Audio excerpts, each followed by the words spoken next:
Hi guys, it's me again. Another day, another vlog. Let's go guys, samahan nyo kami maglibot at tignan natin yung mga paninda nila dito. Andito nga pala kami sa store ng 7 Mart dito sa Bulacan.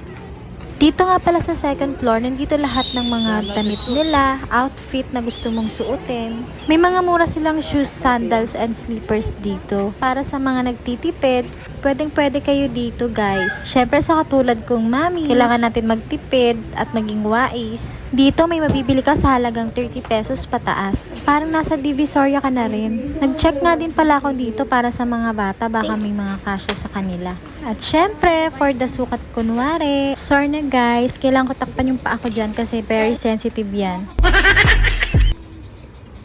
Mag-enjoy ka talaga dito guys mag-ikot. Kasi ang dami mong makikita, ang dami mong gustong bilhin pero pera na lang talaga ang kulang guys. Ang totoo talaga, mas madami yung lakad namin dyan kaysa sa mga bibilhin namin.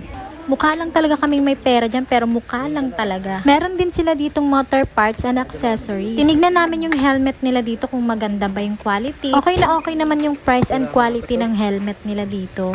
Ayun no, mukhang gustong-gusto ng asawa ko. At ayun nga pala si ate, kanina patingin ng tingin sa amin, mukhang may itatanong. At ayun nga guys, hindi ako nagkakamali. Nagtanong nga pala siya dyan kung ano daw yung mas magandang helmet na para sa asawa niya kasi pangre-regalo niya daw.